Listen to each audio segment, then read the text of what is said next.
तर बघा विद्यार्थी मित्रांनो, आज आपण MPSC गट कच्या 11/1/2026 जो पेपर झालेला आहे पूर्व परीक्षेच्या, त्याच्यावर आधारित एक व्हिडिओ घेऊन आलेलो. तर या व्हिडिओमध्ये एकूण 20 प्रश्न तुम्हाला बघायला मिळणार आहे, त्यामुळे व्हिडिओ नक्की शेवटपर्यंत बघा.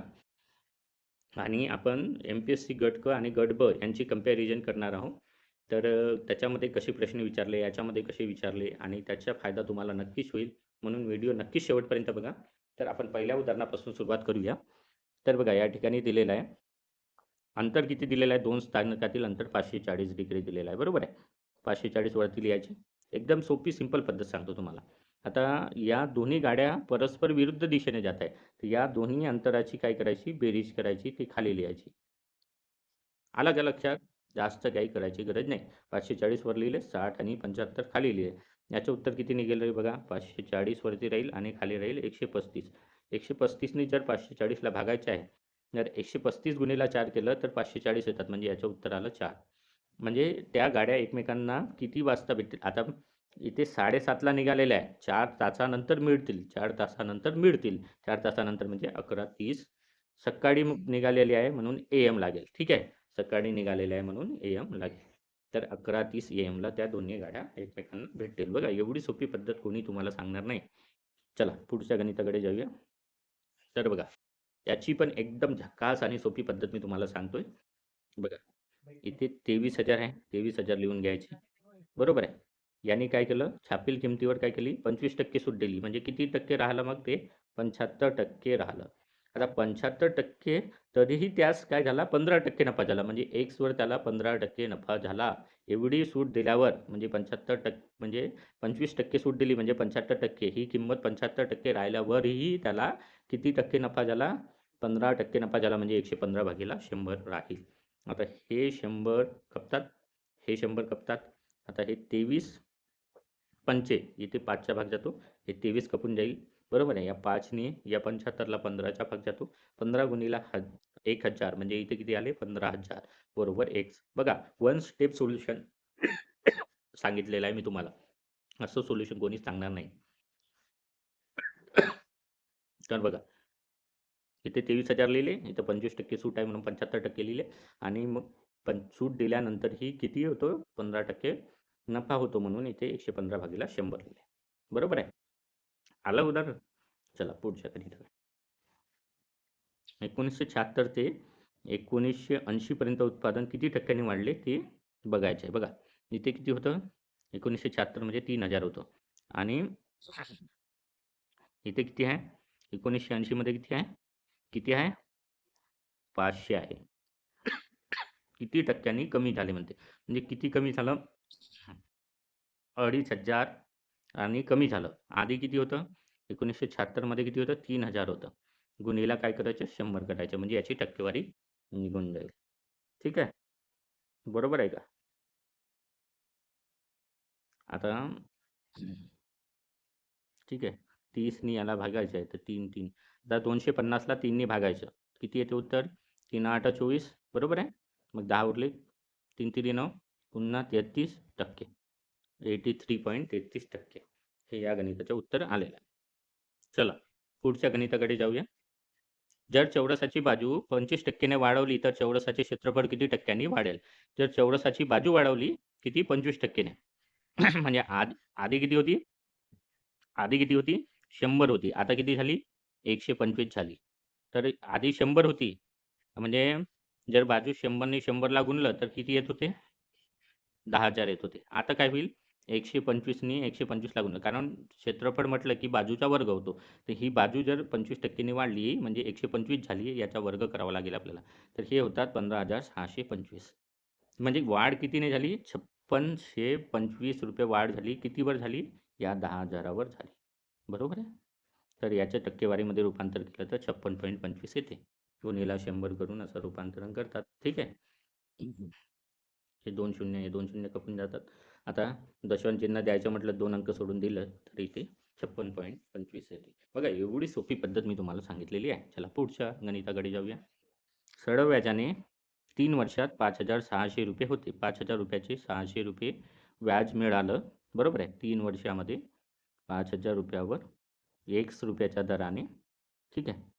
3 वर्षात व्याज मिळालं 5,000 रुपयावर. ठीक आहे.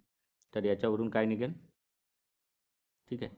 50नी याला 12चा भाग जातो, या 3नी याला 4चा भाग जातो, तर एकची किंमत दर किती निघाला? 4. 4% दर निघाला. ठीक आहे. आता व्याज दरात 3%नी वाढ केली म्हणजे 7% दर झाला. आता किती झालं? 7% झालं दर. तर त्याच मूळ रकमेचे 3 वर्षानंतर किती होईल? आता हे सरळ व्याजाचं सूत्र जसं तसं लिहायचं. 5,000 आपली मूळ रक्कम आहे. त्याच्यावर 7% व्याज लावायचं 3 वर्षासाठी भागीला 100 करायचं. तर बघा किती आलं व्याज? 50 साती 350 आणि गुणिला 3 म्हणजे 1,050 रुपये व्याज आला. तर इथे बघा 5,000वर 1,050 म्हणजे याच्यामध्ये रास विचारलेली आहे आपल्याला. रास किती रुपये मिळतील म्हणजे रास विचारली. 5,000 आणि 1,050 म्हणजे 6,050 रुपये याचं उत्तर राहील. चला पुढच्या गणिताकडे जाऊया. 10 स्त्रिया एक काम 7 दिवसात करतात. 10 मुले तेच काम 14 दिवसात करतात. ठीक आहे. तर 5 स्त्रिया जर 10 स्त्रिया 7 दिवसात करत असतील तर 5 स्त्रिया 14 दिवसात करतील ते काम. ठीक आहे. आणि 10 मुले तेच काम 14 दिवसात करत असतील तर ते 14 दिवसातच करतील. 10 मुलं 14 दिवसात करतील. ठीक आहे. तर बघा 5 स्त्रिया आणि 10 मुले विचारलेलं आहे. 5 स्त्रिया आणि 10 मुले तेच काम किती दिवसात पूर्ण करतील? आता 5 स्त्रिया आणि 10 मुले. 10 मुले किती दिवसात करतात? 14 दिवसात. आणि 5 स्त्रिया पण किती करतात? 14 दिवसात करतात. आणि दोन्ही मिळाले 14 मिळाले तर ते 7 दिवसात काम पूर्ण होईल. अर्ध घ्यायचं. ठीक आहे. इथे अर्ध घ्यायचं. ठीक आहे. इथे 5 स्त्रिया 5 स्त्रिया प्लस 5 स्त्रिया प्लस 10 मुले म्हटलेलं आहे. 10 मुले म्हटलेलं आहे. तर बघा हे 14 दिवसात करतात आणि हे पण 14 दिवसात करतात. ठीक आहे. तर दोघांचं हे 1/14 दिवसात करतात, हे 1/14 दिवसात करतात. दोघांचे मिळवलं तर 1 + 1/14 होईल. बरोबर आहे. इथं 2/14 होईल. 2/14 म्हणजे 7 दिवसात करतील. 1/7 आलं उत्तर याचं म्हणजे 7 दिवसात हे काम होईल. चला पुढच्या गणिताकडे जाऊया. एक संख्येची 4 पंचमांश ती त्या संख्येच्या 60% पेक्षा 10ने जास्त असल्यास ती संख्या कोणती? ती संख्या कोणती हा प्रश्न विचारलेला आहे आपल्याला. तर बघा एका संख्येची 4 पंचमांश 4 पंचमांश केली. एका संख्येची 4 पंचमांश केली आपण. ठीक आहे. ही त्या संख्येच्या 60% पेक्षा म्हणजे या संख्येचे 60% करायचे. 60% करायचे म्हणजे 60/100 करायचे. त्याच्यापेक्षा 10ने जास्त आहे म्हणजे यांची वजाबाकी केली तर 10 येईल. तर बघा इथे 4/5 x आणि इथे येईल 3/5 x.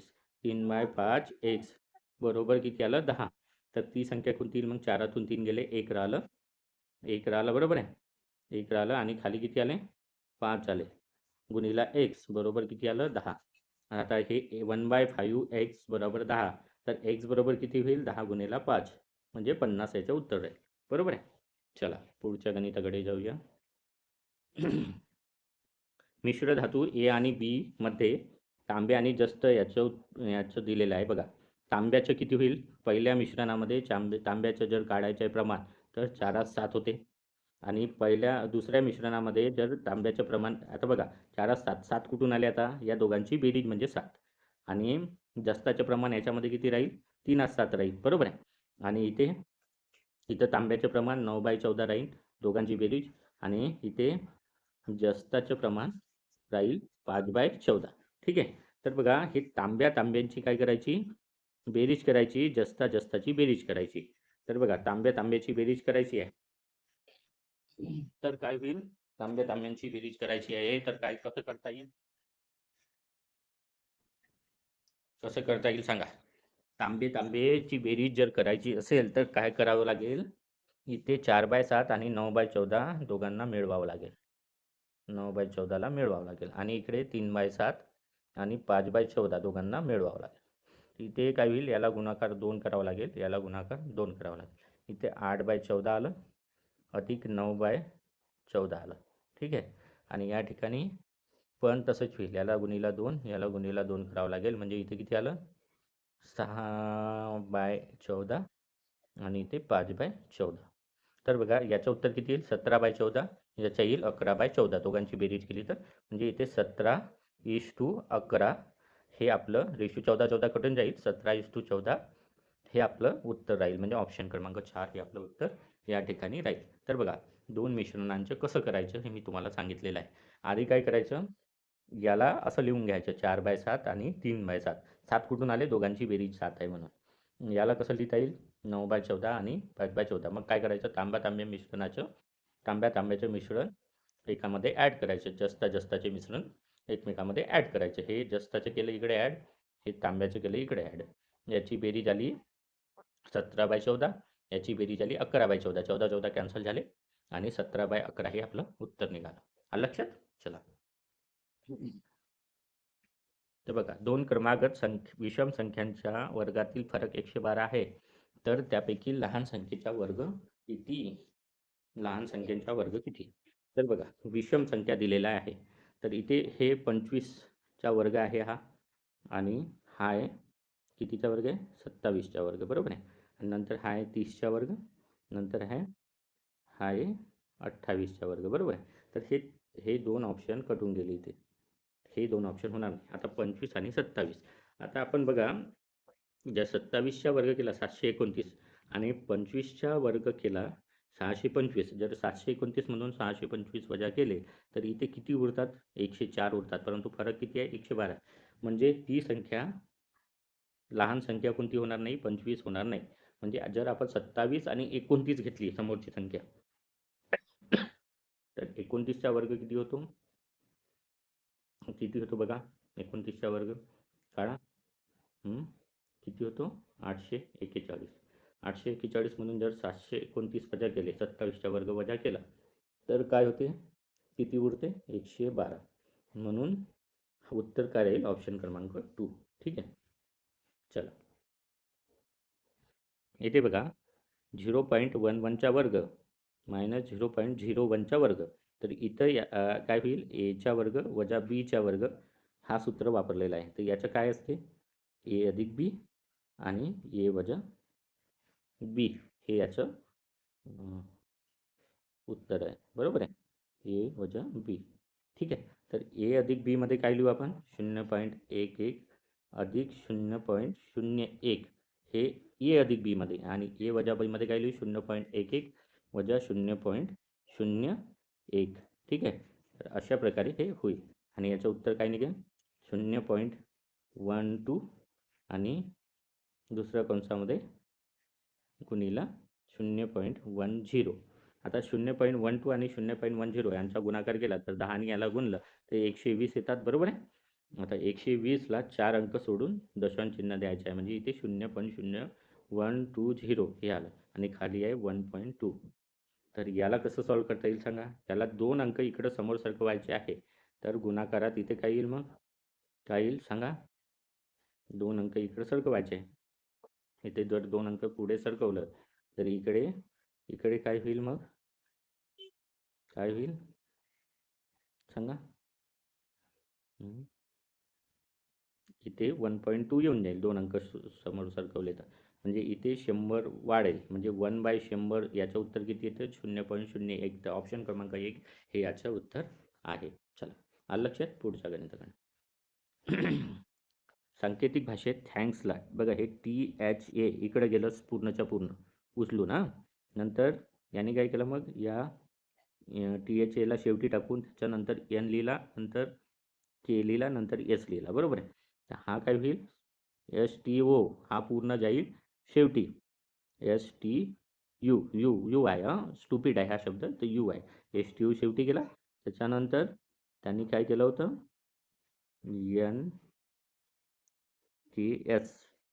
NKS ला उलट लिहिलं होतं. इथे DIP राहील. ठीक आहे, बरोबर आहे. DIP म्हणजे PID असं उलट राहील. म्हणजे ऑप्शन क्रमांक 2 याचं उत्तर आहे. चला, पुढच्या गणिताकडे. राणी आणि सुरेश एक जोडपे असून त्यांच्या मेघा आणि दीप्ती अशा 2 मुली आहेत. दीप्तीचे लग्न अनुराग सोबत झाले आहे. गरिमा आणि तुषार यांचा मुलगा जो गरिमा आणि तुषार यांचा मुलगा आहे. निधी अनुरागची मुलगी आहे. बघा, राणी आणि सुरेश हे जोडपं आहे. ठीक आहे. हा झाला नवरा, हजबंड, हा झाली वाईफ. ठीक आहे, हजबंड वाईफ. ठीक आहे. त्यांच्या 2 मुली आहेत, मेघा आणि दीप्ती. हे मेघा, हे दीप्ती, अशा 2 मुली आहेत. दीप्तीचे लग्न अनुराग सोबत झालं.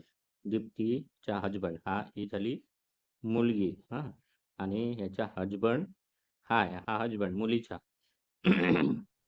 ठीक आहे. तर निधी ही अनुरागची मुलगी आहे. याची मुलगी निधी आहे. ठीक आहे. तर कोमल ही अनुरागची बहीण आहे. कोमल ही अनुरागची बहीण आहे. कोमल इथे कोणतरी अनुरागची बहीण आहे. ठीक आहे. जिचे लग्न हर्षित सोबत झाले आहे. हिचे लग्न झालं आहे हर्षित सोबत. ठीक आहे. आणि त्यांना अमन आणि प्रेम अशी 2 मुले आहेत.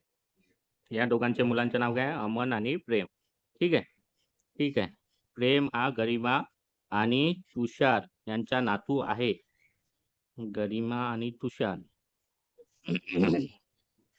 ठीक आहे. तर दीप्ती आणि कोमल कोण आहेत? दीप्ती आणि कोमल, हे दीप्ती आहे. हा, दीप्तीचा नवरा अनुराग आहे. ठीक आहे. अनुरागची बहीण कोण आहे? कोमल आहे. अनुरागची बहीण कोण आहे? कोमल आहे. कोमल आणि दीप्तीचं रिलेशन विचारलंय, तर हे नंदा आणि भावज. नंदा आणि भावजय हे याचं उत्तर आहे. ठीक आहे. चला पुढच्या गणिताकडे जाऊया. हा एक गणित एकदम सोपं होतं. याच्यामध्ये 1 2 3 4 5 असं लिहायचं. यांची बेरीज करायची. 1 2 3 4 आणि 5 अशी बेरीज करायची. याचं उत्तर 15 येतं. म्हणून या गणिताचं उत्तर 15 आहे. चला पुढच्या गणिताकडे जाऊया. इथे फक्त सिक्वेन्स बघायचा होता. बघा, ए नंतर रिकामी जागा होती, नंतर ए नंतर रिकामी जागा होती, त्याच्यानंतर ए नंतर रिकामी जागा होती, नंतर इथे ए लिहिलं होतं रिकामी जागा आणि बी लिहिलं होतं. म्हणजे इथं जर बी लिहिला आपण, ए नंतर बी लिहिलं, नंतर ए नंतर बी लिहिलं, मग 4दा ए नंतर बी लिहिलं, मग 5दा ए नंतर बी लिहायचं. म्हणजे इथं काय आलं? रिकामी जागेत बी बी बी ए, म्हणजे ऑप्शन क्रमांक 4. चला पुढच्या गणिताकडे. तर बघा, स्पंदनने 120 पानांच्या पुस्तकात 3:6 कसं लिहू शकतो आपण? 1:2. ठीक आहे. 1:2 भाग वाचला म्हणजे अर्धा भाग वाचला. तर त्याने किती पुस्तकाची पाने वाचली? बघा, 120च्या अर्धा भाग वाचला म्हणजे 60 पाने वाचली, 60 पाने वाचायची राहिली. चला पुढच्या गणिताकडे जाऊया.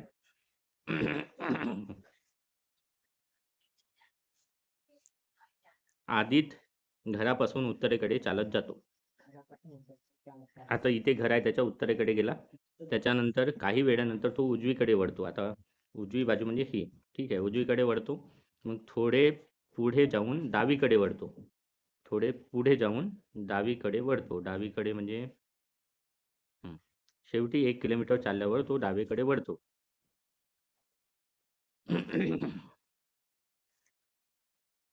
डावीकडे वळला इकडे. ठीक आहे. त्याच्यानंतर 1 किलोमीटर चालत गेला, पुन्हा डावीकडून डावीकडे वळला. तर तो कोणत्या दिशेला आहे? आता जर ही उत्तर दिशा असेल, ही दक्षिण असेल, तर ही पश्चिम आहे आणि ही पूर्व आहे. तर हे पश्चिम दिशेला आहे तो. चला. राम, जॉन आणि श्याम 5 वर्षापूर्वीच्या वयाची सरासरी 16 वर्षे होती. तर 5 वर्षापूर्वी त्यांच्या वयाची सरासरी किती होती? 16 वर्षे होती 5 वर्षापूर्वी. ठीक आहे. तर 3 लोक आहेत, तर 3 जणांची सरासरी किती होती? 16 वर्षे होती. तर आज त्यांचे वय किती असेल मग? 16 3 48 वर्ष त्यावेळेस. त्याच्यानंतर काय झालं? 5 वर्षानंतर म्हणजे आजची सरासरी किती होईल त्याची?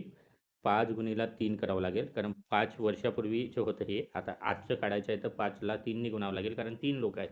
म्हणजे इथे किती आलं? 15. म्हणजे 48 आणि 15 63 झालं. ठीक आहे.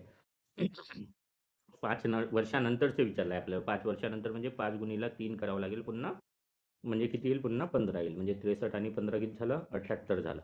आता हे 78 ही 5 वर्षानंतरच्या तिघांच्या वयाची सरासरी आहे. तिघांच्या वयांची बेरीज आहे. तिघांच्या वयाची बेरीज 78 आहे. तर याची सरासरी काढायची आहे, याला 3ने भागावं लागेल. म्हणजे 26 हे आपलं उत्तर येईल. याची एक सिंपल मेथड सांगतो तुम्हाला. 16 आहे. 5 वर्षापूर्वीचं म्हटलं तर आजचं याच्यामध्ये 5 ॲड करायचं. 5 वर्षानंतरचं म्हटलं तर पुन्हा 5 ॲड करायचं.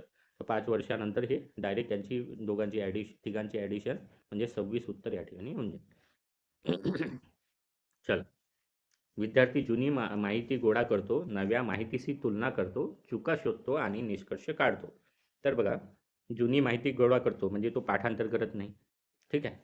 आणि नवीन माहितीशी तुलना करतो म्हणजे अनुकरण करणं म्हणजे काय, पाठीमागे जाणे, ती फॉलो पण करत नाही, ठीक आहे. त्याच्यानंतर चुका शोधतो निरीक्षण म्हणजे नुसतं बघत राहणे, बघतो का नाही बघत, म्हणजे फक्त कोणता ऑप्शन उरला तू, म्हणून इथे मूल्यांकन हे याचं उत्तर राहील. चला पुढच्या गणिताकडे जाऊया. बघा इथं या 170 आणि 197 मध्ये 27चा फरक आहे. 197 आणि 226 मध्ये 29चा फरक आहे. आणि इथे पुढे 31चा फरक आहे, ठीक आहे. 31चा फरक आहे, तर पुढे कितीचा राहील, 33चा फरक आहे. याच्यामध्ये 33 ॲड करायचे, 257 मध्ये 33 ॲड केले तर 290 येते. या गणिताचे उत्तर 290, ऑप्शन क्रमांक 2. अशा प्रकारे इथेच हा व्हिडिओ मी संपवतो.